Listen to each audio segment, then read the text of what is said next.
Well, good afternoon to you all. We are very pleased to have you with us today.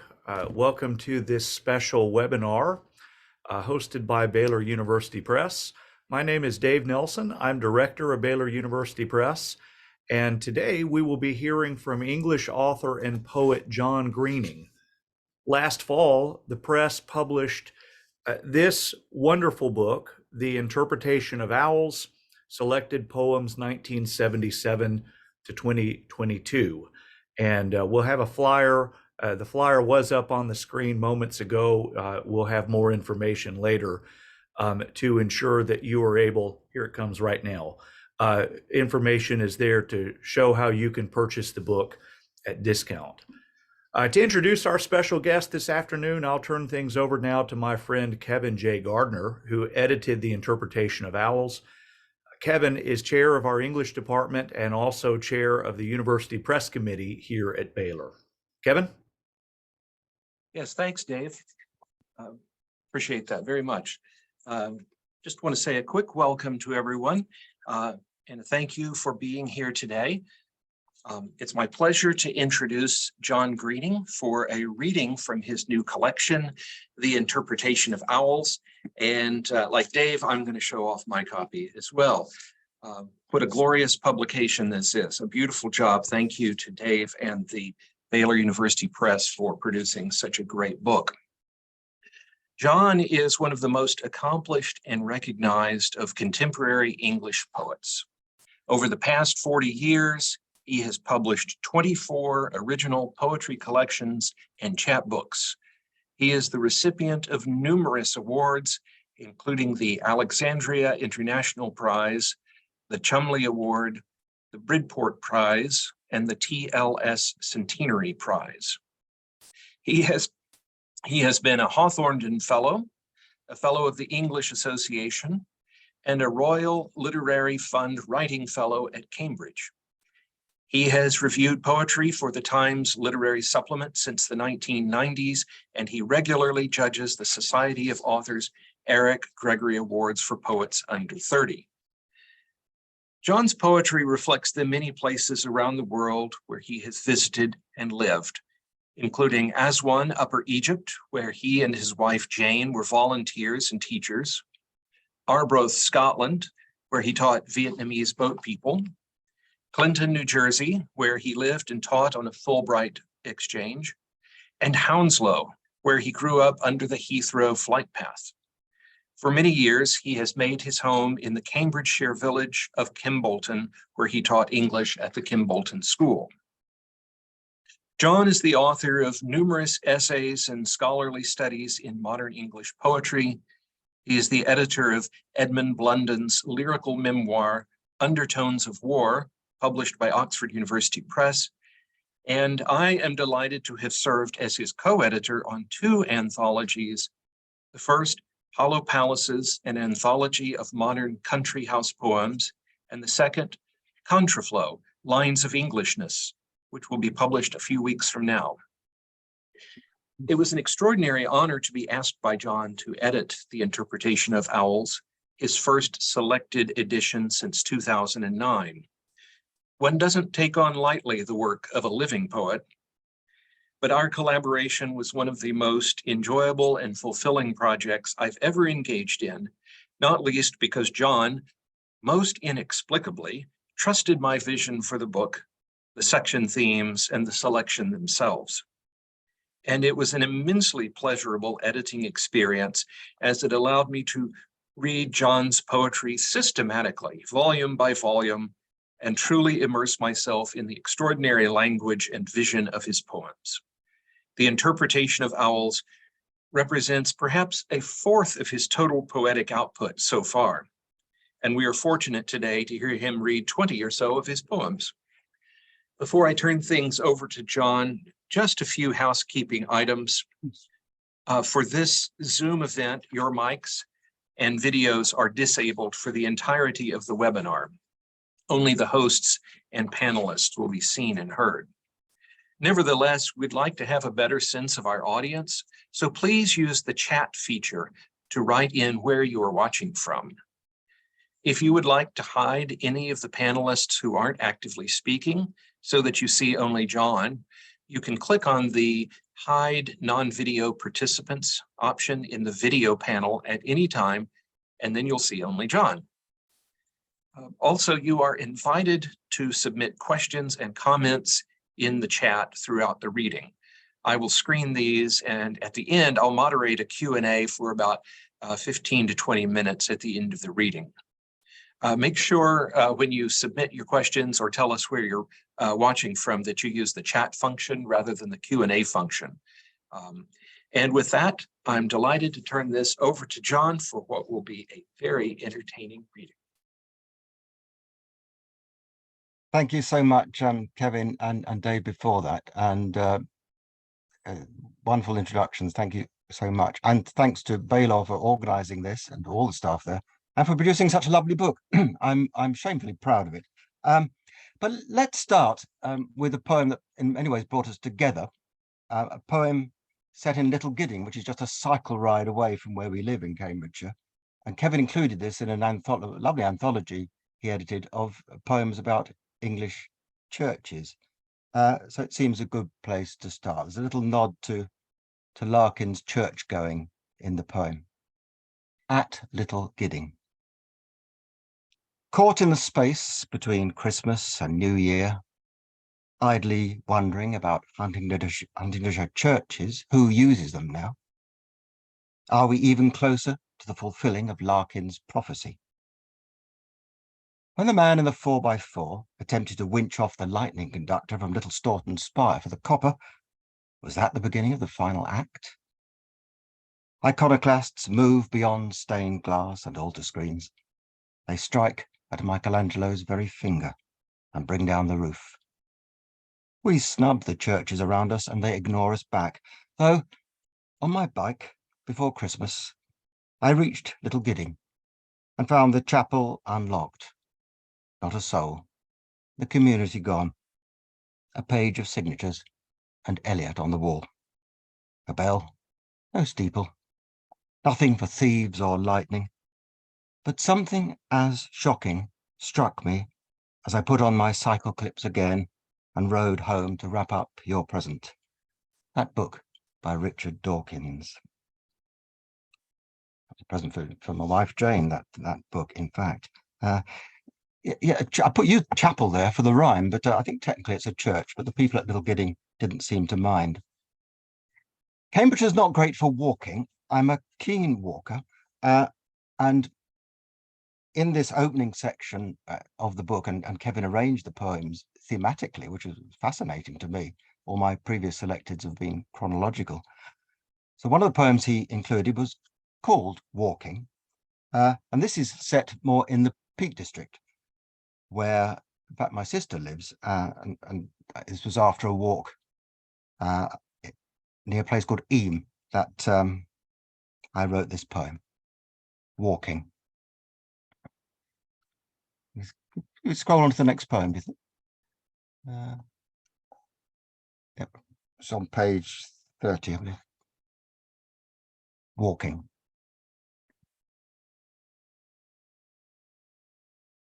I think we're almost there. Page 30 should be. I'll start anyway, shall I? Walking. One moment basking in the sun, the next knee-deep in snow, astonished at the way these tracks must have filled to the top of their dry stone walls during the April blizzards. To walk has been the idea since we were small, and so we go on, along new paths and old, the way our parents led us, listening for a curlew, looking at a weird extended ash, checking our watches for the train, stopping for 11s among the sheep droppings. It is a rhythm that we require, that speaks of essences and immortality. Not a pilgrimage, because there is no aim. The route is circular, but a stay against age, climbing edge after edge. Then out across the moor above Eyam, that hostel you think you stayed in once. That you, is me talking to myself really, because I think I did stay in a youth hostel in Eyam, near Eyam, years and years ago. Eyam famous for being that place that the plague, the London plague, reached. But really poetry began for me when Jane and I were in Egypt. We were in Egypt for 2 years, in Aswan, in Upper Egypt. And we were Westerners, but to the ancient Egyptians, Westerners were the dead because they were buried on the west bank of the Nile. So let me read the title poem of my collection, my very first collection, 1982, Westerners. So this is an old poem. It's extraordinary looking back on some of these poems, but this is one that if I have a, Heaney had Digging and Yeats had Innisfree, not that I put myself with those poets, but this is a sort of essential poem for me, this one. Westerners. We ferried our past across here, our furniture, our favorite things, the familiar parts of our life. We reconstructed them to make ourselves an opulent future and barricade oblivion. You will recognize us among these everlasting earth treasures, in a gold mask or in black granite, in the clean slot of a hieroglyphic. Though you thought we were dead and strange, you will recognize us. We are still here. We are the Westerners.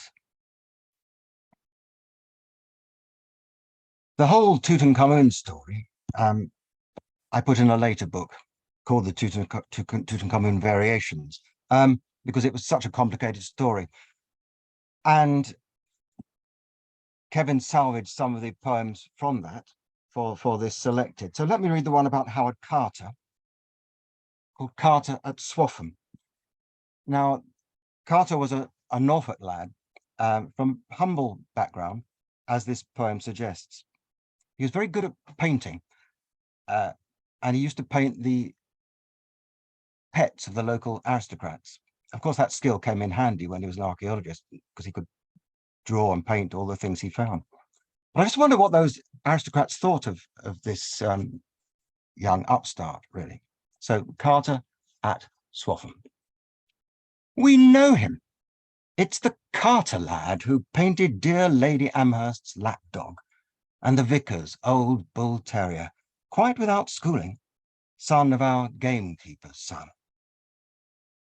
And if his imagination pierces a tiny hole in these venerable walls and holds a candle through to a room full of wonderful things, but utterly foreign to a decorously mounted hunting party, with its fine equipage, its whips and sticks and stuccoed wooden courtesy, then what is that to us?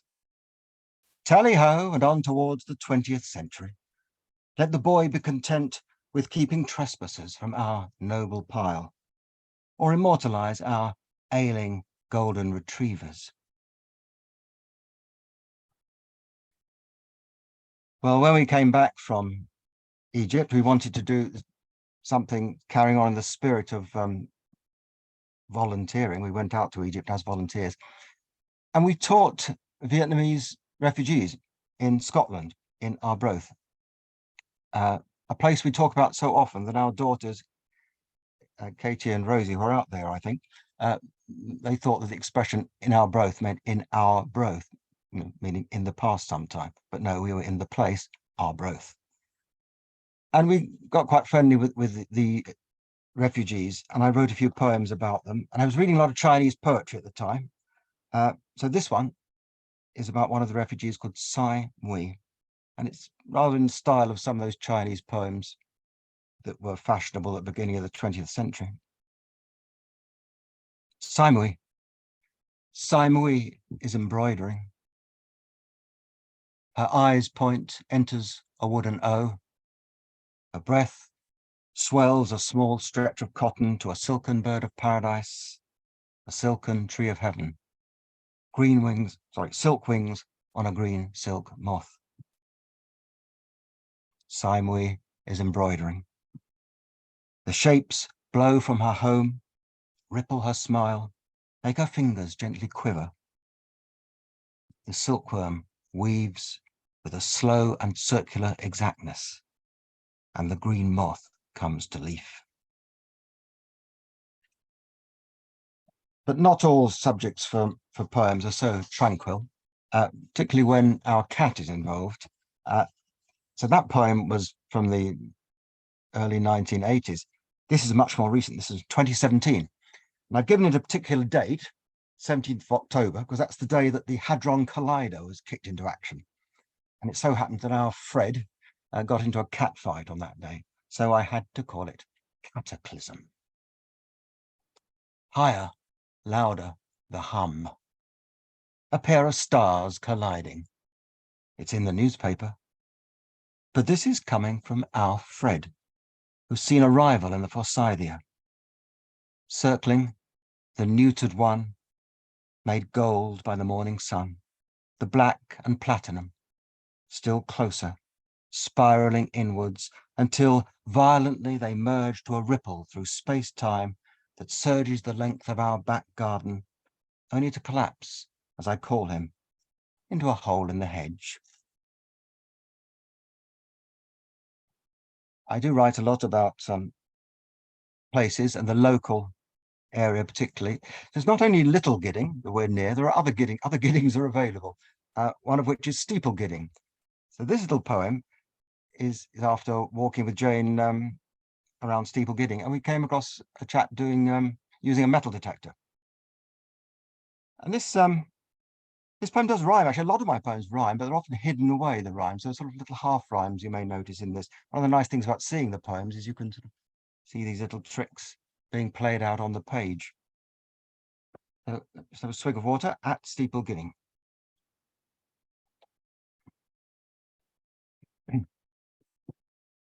As he leans on his white van, I notice the telltale device. Found anything? Well, he gives a faint smile and takes out a small square box to remove the broken silver disc inside. Half a penny someone lost when Edward I was king and forest reigned instead of field, and they'd yet to build this church in the wild. A door into the 14th century swings open as he lowers that rare coin onto my palm, then closes once it's gone, as if to tell us nothing of value is left in God's old house.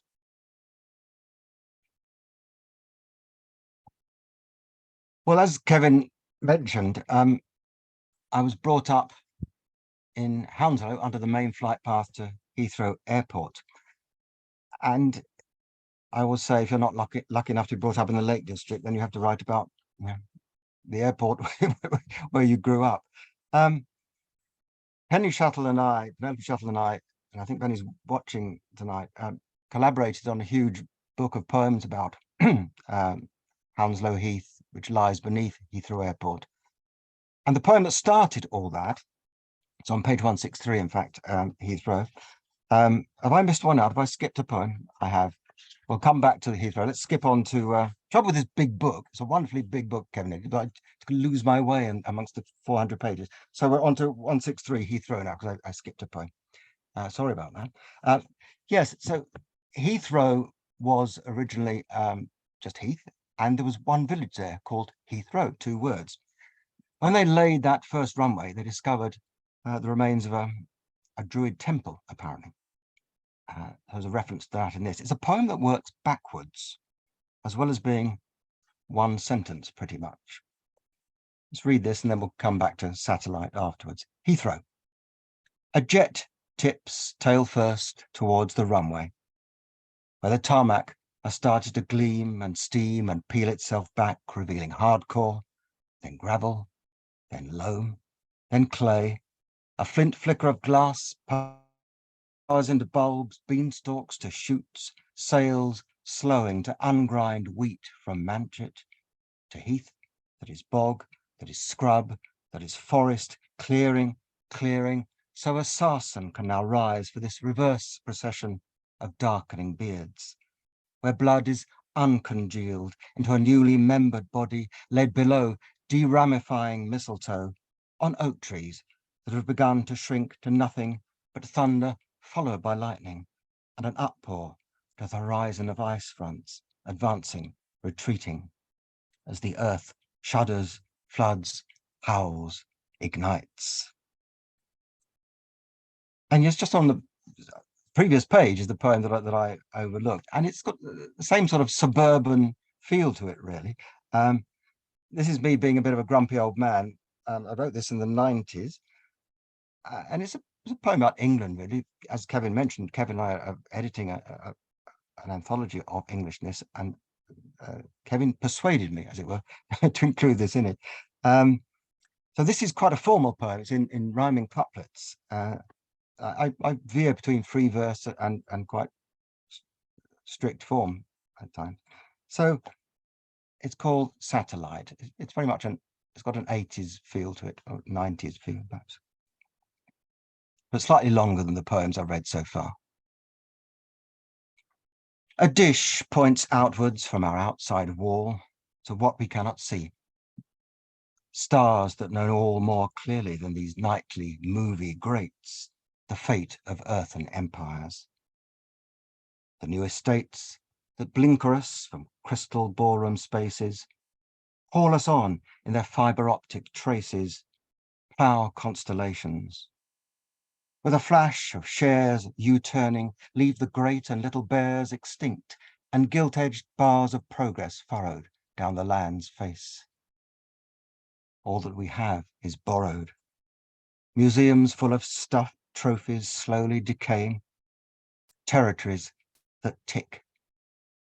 Holy marbles seeming to breathe, even these words I mix to purity and this island time we live on, living off cereals, then soap, and lastly, just news. That shooting green hope our parents plotted as the world turned red, not with sunset, nor shame, but foreign dead. We wait, hungry, now we have cleaned the grate from Britain, scraped it out, shrunk it, wait for a force beyond this uttermost story of our high rise, a column whose glory will be to have relieved us of our fame, of all that mafficking, cheering of a name picked blind from a skull and nailed to the sky. The dish receives its message from on high in beams that swaddle the earth, in curves of parabolic reckoning. Then serves us word made flesh, chained bare Salome sprawled before us, while civilization's bald chronicler slots between those repeats of wars for king and country, networked in the stars. Well, let's go back to Hounslow, as we were. Now, this is the kind of poem I don't usually read. I don't think, or perhaps once or twice I've read this aloud, but it's a sort of shape poem. So you lose so much if you read it aloud without being able to see the poem. But you can see the poem, and there it is. And what is it? Perhaps it's a plane, perhaps it's a house. But anyway, it's about my bedroom beneath that main flight path to Heathrow, looking at those planes coming in. Hounslow. I heard today that the roof of our old house had been ripped off by the vortex created when the engines of a low-flying Airbus made their final approach, exposing my first bedroom and its steam train wallpaper to the invisible night sky, to fly-by-wire and a testing howl from dark interiors. I did indeed used to hear extraordinary voice like a wolf howling. And in fact, the last wolf in England was shot on Hounslow Heath. I used to hear these engines being tested from the airport at night. So Kevin, in his fascinating arrangement of my poems, fascinating and a bit terrifying, but I'm delighted with what he's done. One of the sections he decided on was called Flight, and for obvious reasons, but I'd never really thought how much I write about flight. So here's one of them, a little short one called Augury, which again has a date attached to it. And you may remember the news story it describes. This is another of those poems where you lose quite a lot if you just read it. People don't see it on the page because the the line break in the middle is quite important. And to me, line breaks are what make poetry poetry, really. So, augury. An Airbus hits a flock of geese on a prayer and two powerless wings. The pilot makes a rare set down in water. Everyone survives. Air craftsmanship. Now grey goose-stricken engines lie, feathering the icy Hudson. Their ferries ply back and forth. Hail the pilot. Get no reply. Now, dare I read this one? Because it has reference to Brexit in it. In fact, it's written around the time when that was all brewing up. Canada Plus, you'll remember, some of you will remember that term as one of the options for Brexit. Jane's been studying ancient Greek for many years now, so there's a reference to that towards the end. But it's about her father, who was a Spitfire pilot and taught other pilots over Niagara Falls. So Canada Plus for Jane. Why is a Spitfire doing loop-the-loops above our garden? Remembrance is finished, and surely there's nothing on at Old Warden or Duxford. Is someone celebrating today's divorce agreement? There he dives towards a field of nascent Brussels sprouts. Your father told us once how he had put his Spitfire into an inverted spin, simply to prove it wasn't impossible to get out of. He instructed pilots, but missed the war, cocooned for months in a tiger moth above Niagara Falls. What would he say about this latest piece of paper? May addressing Parliament as winter begins its march to where all summits end in meltdown.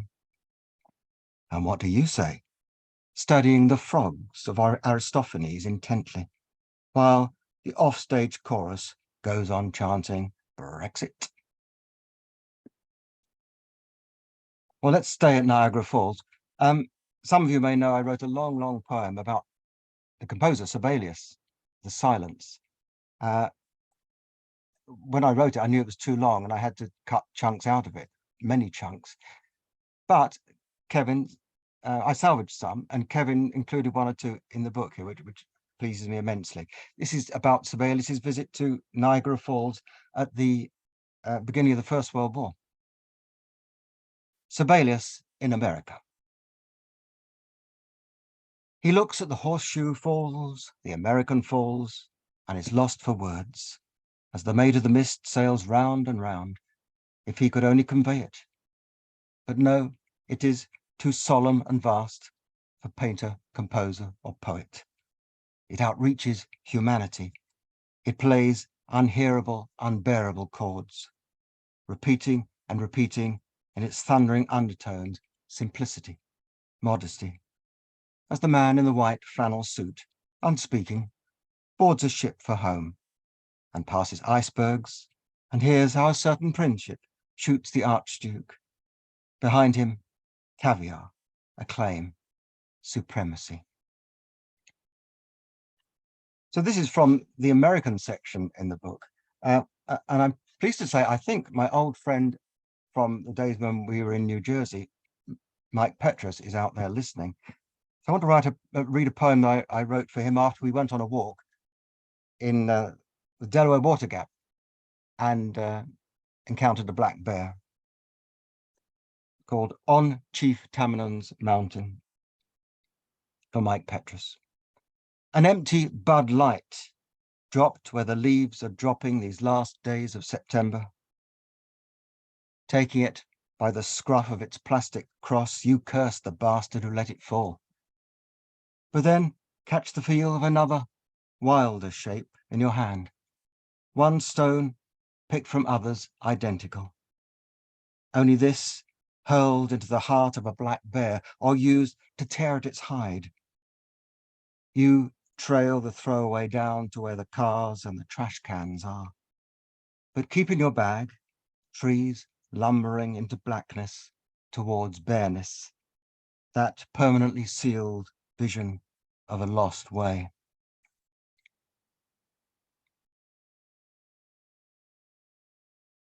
when we first arrived in New Jersey, we were on an exchange, a teaching exchange, and we had 4-year-old Katie with us.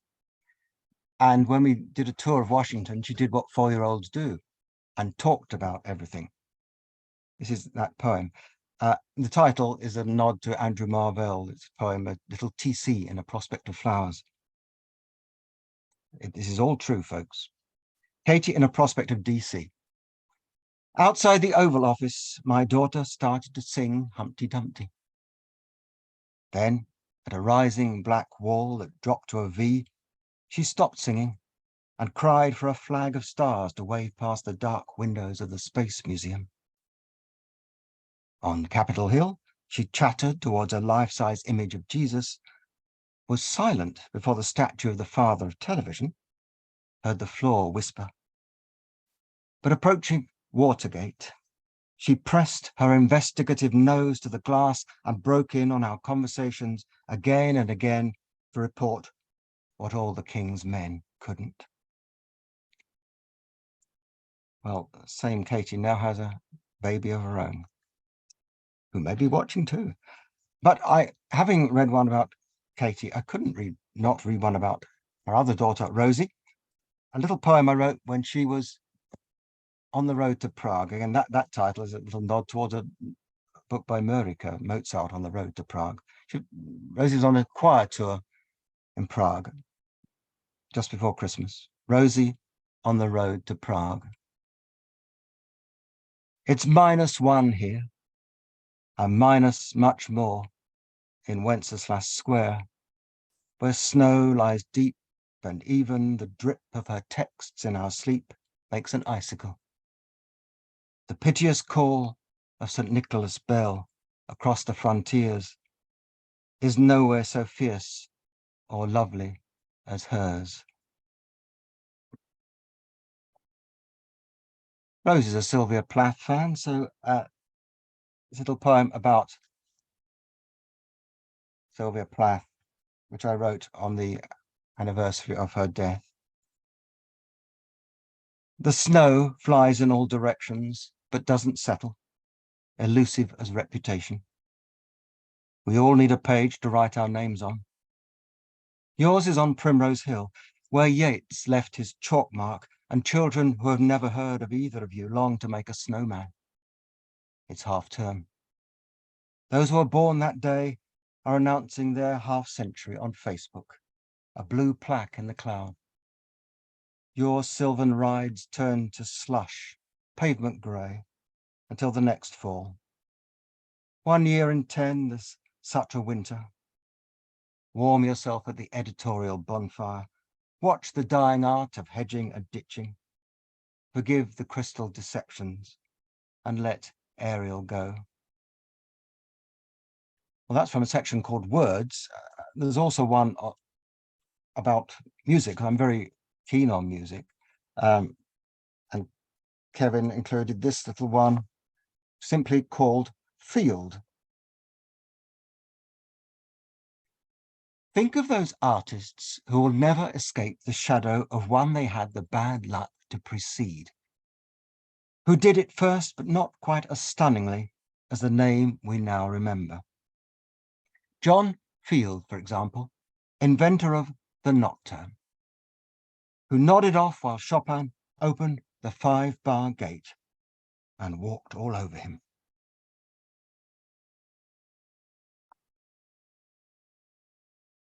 That's really thinking about my mother, who used to love playing John Field's nocturnes.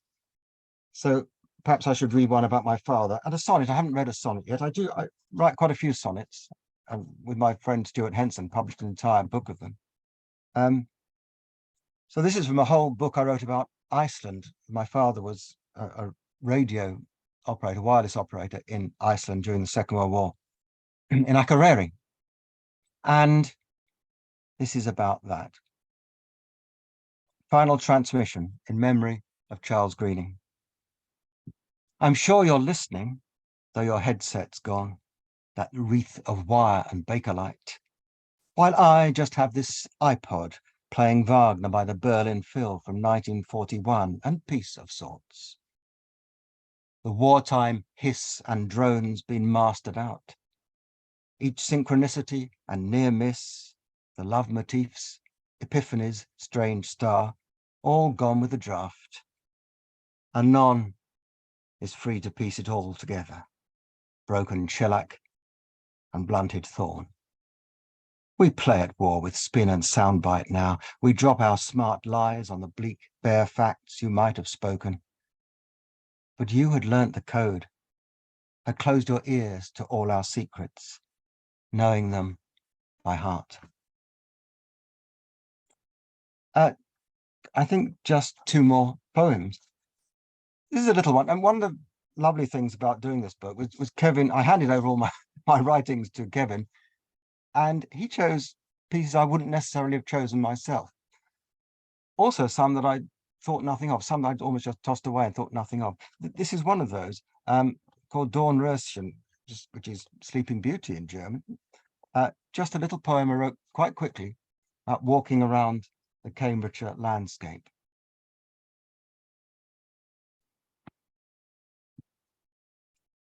Dornröschen. A walk along the field edge, the hedgerow full of half-seen imagery and instinct, is what the night feels like as you wake from it. The night, that blank, flat, ploughed extent where anything might exist or nothing. The dream, the one barrier between you and oblivion. Follow that last hedge into the yawning east.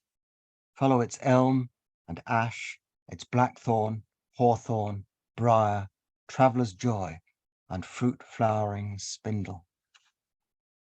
I suppose that spindle is a nod towards Sleeping Beauty. I've only just realised that, the spindle tree. Well, this is from a very recent group of poems, which I hope will be published separately, called Huntingdonshire Codices. And it's about teaching.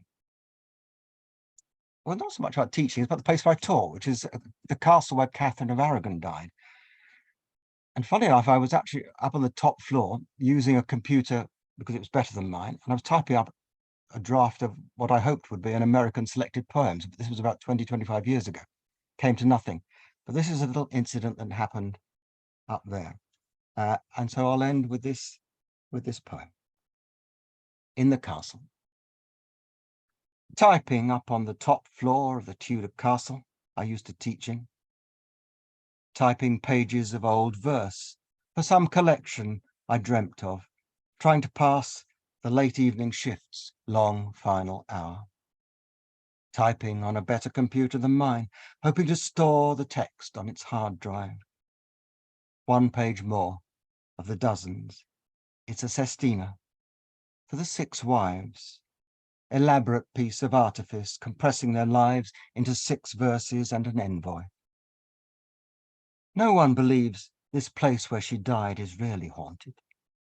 But typing away, I reached the passage where I'd written about the day of Catherine's funeral, how Anne Boleyn, and as I say, there are no ghosts. But at the line, the word Anne, the computer crashed. I typed it again, it crashed, and then the poem simply vanished. I exited, I ran. Thanks very much for listening.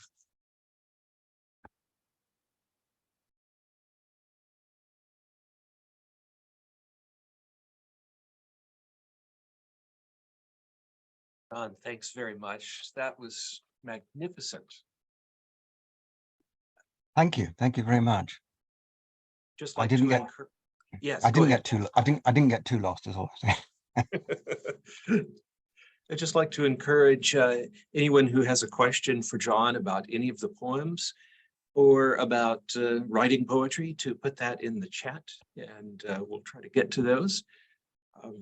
Certainly appreciate all the many comments that so many of you have already put in there, and it's great to see so many people from such great distances, from Seattle and Phoenix, and of course all over the UK.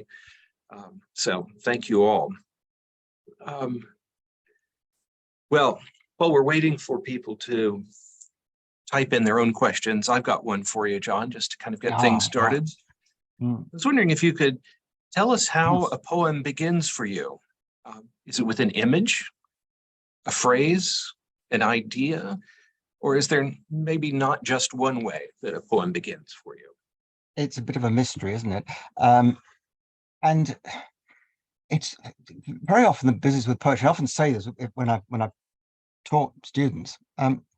It's a case of tuning in and making yourself alert for when the poem arrives, and then in your everyday life, there's a sudden break in the clouds, as it were, and there's the poem, and you hope you've got time to write it down, to capture it.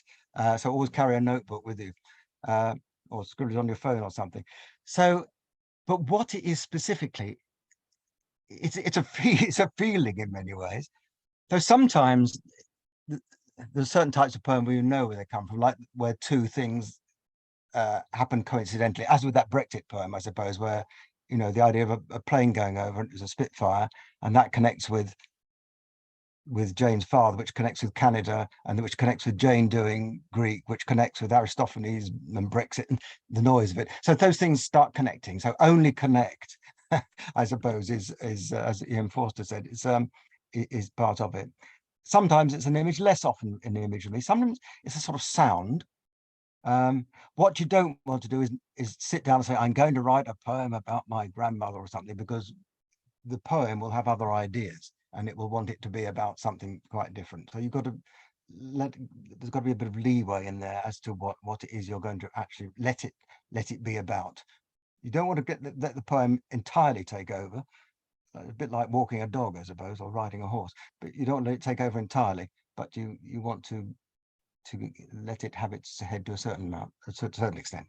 Do you ever find that you've got a word or a phrase in your head and you don't know why it's there and you don't know where it's going and it's not connected with an idea, but then just later it becomes a poem?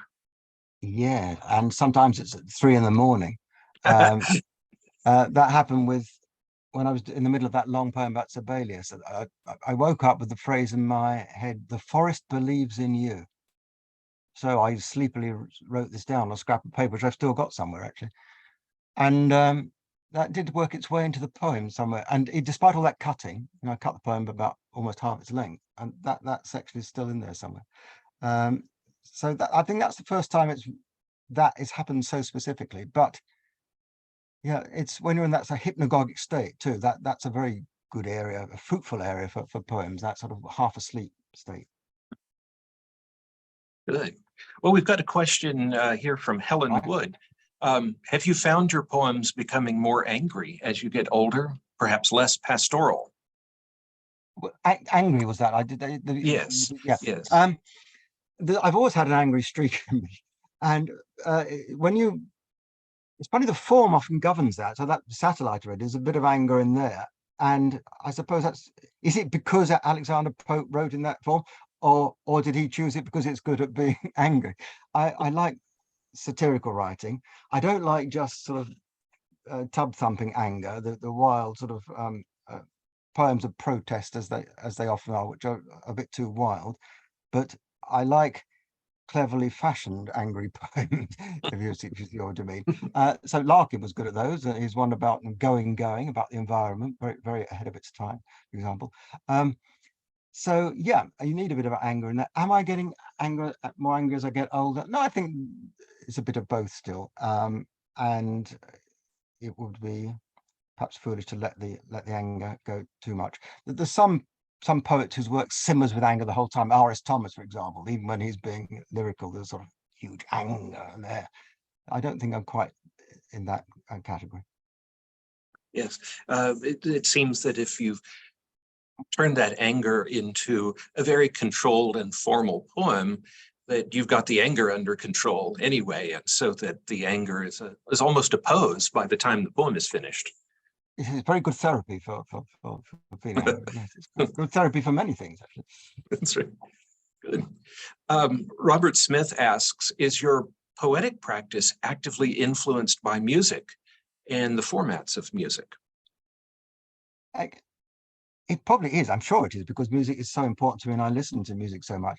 Um, so if I'm doing free verse, like one of the poems, the poem that opens this collection, which you chose, Kevin, Huntingdonshire Psalmody, which is a longer poem, so it made a good opening. That's free verse, and I think my experience of listening to music, symphonic music, and so on, came into the structure of that quite a lot. So I'm also a great fan of T.S. Eliot's four quartets, which of course was influenced by Beethoven's quartets in the way he structured it. Even to those bits in the quartets where the one violin is asking another violin a question, it's the question and answer. You get that in it. So those kind of things one can do. And there is a kind of symphonic aesthetic going on where you have one theme and then another one that contrasts with it. So that's going on. But to actually write something that's, specifically following a musical structure, I haven't often done. I do have written poems to be set to music, which is a challenge in itself, and very well that probably your words will not be heard very clearly. But I love doing it. Good, thank you. So Penny Shuttle asks, what are you working on now?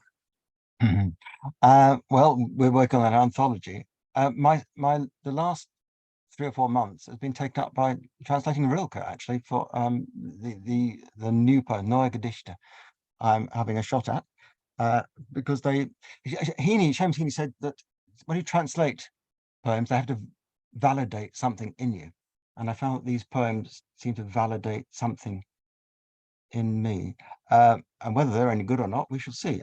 And we shall see what happens with them. But that's what I'm working on. I tend to get obsessed with a particular project, as with the Sibelius, and there've been other things like the Tutankhamun. I did a whole sort of book-length sequence. Hounslow Heath with Penny. I mean, that was great fun because it was back and forth between Penny Shuttle and me, mainly by email. We sent each other a poem and responded to each other's, even picking up on each other's phrases and themes. So I get a particular idea and it takes over. Then suddenly one day it's gone and I'm onto something else. So I'm hoping the Rilke doesn't stop entirely. Obviously, with your translating, you're not starting from a blank page. You've got something to work on. My old German friend Jürgen, about whom there is one poem in this book, is out there listening, I believe, and he will be appalled to think that I am translating Rilke because he knows what my German's like. Thank you. Back to the idea of the influence of music. Thinking of the last poem the poem that concludes the interpretation of owls, Aufklärung. I think you told me once that the writing of this poem was rather unusual because it came out just all in one go, and it's 104 lines long. Is this unusual for you? Do many of your poems come out fully formed at first draft, or what is your writing process like? Yeah, it's probably that same instinct, isn't it? That once I've got an idea, I go with it. The Haydn poem, the idea of that poem was that I was going to do a 104-line poem because I was listening to all of Haydn's 104 symphonies during lockdown. I also wanted to try and get the names of Haydn's named symphonies into the relevant line. So line 94, there'd be the word surprise would appear in it, and line 45, the word farewell would appear, and so on. So Archibald MacLeish said when somebody asked him how does he write, he says I tie myself up in chains and then try and get out of them. There's a bit of that that I tend to do. So what was the second part of your question? Sorry, Kevin, I got distracted by the first part. Yes, I was just wondering if this is an unusual experience for the poem to come out in one draft, all in one go. Certainly a poem that long, there was feeling of the marathon about that, because I did it all in pencil. I tend to use pencil, and I knew I had to keep going. It was that kind of thing. And so I've never done something non-stop of that length, but something like that one I read, Dornröschen, was like that, I think.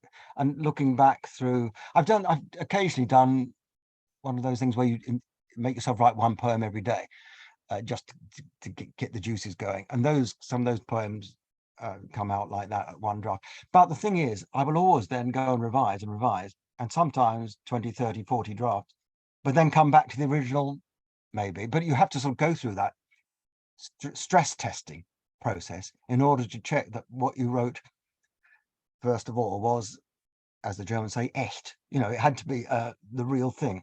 But the only way you know that is by fiddling around with it. So drafts happen even if it comes out first time.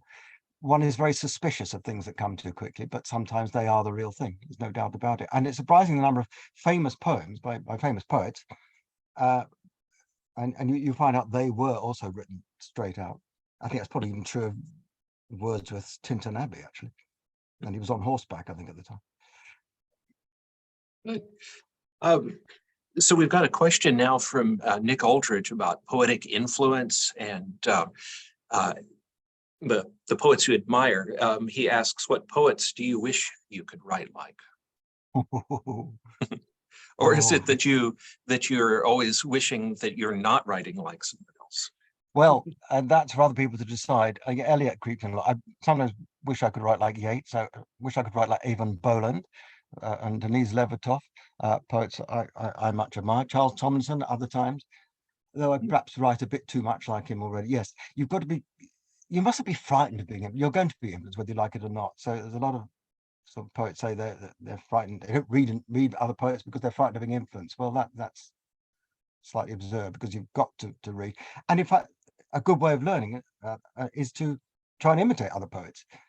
That's not plagiarism, that's learning. If you look at the collected works of classic poets like Spenser and so on, the earliest pieces are examples of them writing in the style of poets before them, and that's the way you learn.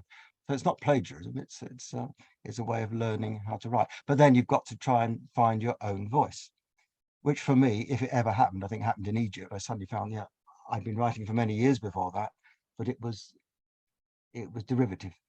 And suddenly I found, oh, this is something, it struck that idea of validation, I suppose, again. Or the tuning fork, perhaps, with the pure note. Suddenly this was the right thing. And then you feel more confident about using what you've found in other people, but using it in your own way. Just like musicians do, they go back to music again, you know, the way Schoenberg took a piano quartet of Brahms's and orchestrated it, you know, and this is the normal thing to do. You take someone else's music and you turn it into something of your own. Yeah. Or you confuse people like Dvorak did by making everybody think that the tunes in the New World Symphony were folk tunes, but in fact you make them up. Yes. Along this line, we have another question from Penny Shuttle. Who are you reading among your contemporaries and younger poets? Who do you want to put us on to?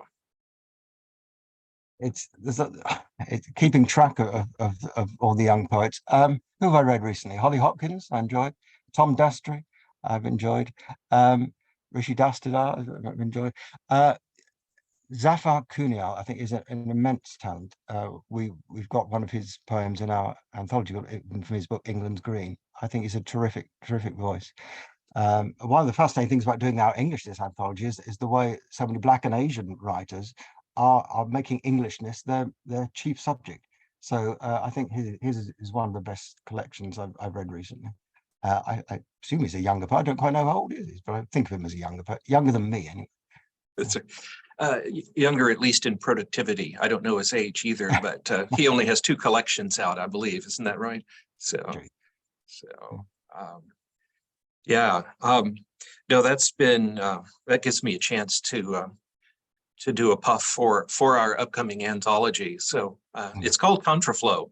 It's coming out from Renard Press, and it traces the idea of Englishness over the past 100 years. And it's extraordinary to see how not only has the idea evolved, but how much more diverse the poetic community in the UK has become. So it's been a real pleasure to work on that with you. That's a great job. And it was a pleasure to work on this book with you, Kevin. I mean, it could have been a tetchy experience, couldn't it, being edited? But it wasn't. It was the friendship survived it. So, That's right. Yes. I think we may have time for one more question if anyone Yes. wants to add it to the chat. And while we're waiting for that, I'll just come back to something you said a few minutes ago about Eliot. And I remember you said to me one time, Eliot is at the source of everything for me. Hmm. Do you still hold to that, or was that just Well, I how you think he felt is. at the moment? I think he is, because we didn't. It was really as I was leaving university that I got to know Eliot and really, really engage with him. And one of the first poets who really went deep, specifically the Wasteland and Four Quartets. And I even tried to learn the Wasteland off by heart, ridiculously, but that was mainly to impress Jane, I think. So I've internalized a lot of this, and yeah, it just became very important to me. Whether I certainly still return to the Four Quartets a lot, Wasteland less so, but it's in there whether I like it or not. So in that sense, it's at the source.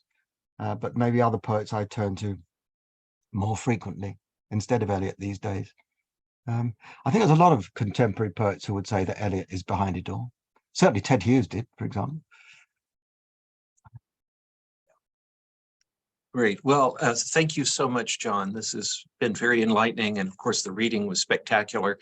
And very grateful to all of the attendees for Yes. your presence Yes, thank today. you all. Thank you all for And, coming so much. Yeah, and I'm going to turn it over now to David Aycock, our marketing director for the press, and he's going to talk to you about how you can order the text at a discount. Thank you. Hey, everybody. And John, thank you so much for sharing today. That was just really wonderful. Just to kind of wrap up, everybody who's still here, if you see the screen in front of you, at the very bottom of that flyer, there are two sets of instructions.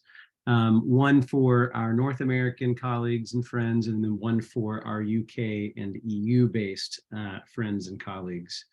And so you just go to BaylorPress.com in the USA, or you can go to our UK distributor, Eurospan.com, and use those discount codes for not only a discount, but also free shipping. And I'll just conclude with this. I was reading the chat, and Philip Gross made a comment, John, that I thought was really appropriate. He said, "Thank you for giving a rare voice to an Englishness that isn't nostalgic or grandiose, but quietly, richly a part of the world." And as someone who has experienced life and living both in Britain and in the United States, I have to say that whenever English and Americans join together, whenever Brits and Americans join together, good things come from it, most of the time. And it has been a real pleasure to work as the press to make literary culture with you, John and Kevin. And thank you so much for your time today and for sharing your voice, both written and spoken. That concludes the webinar for everyone. We hope that you enjoyed today, and we invite you to continue to follow John's works. We'll post about that, and his events. We'll post about that on our social media. So if you're not following Baylor University Press on social media, you'll find us on Facebook and Twitter. Thank you, everyone, and have a wonderful evening, afternoon, as the case may be.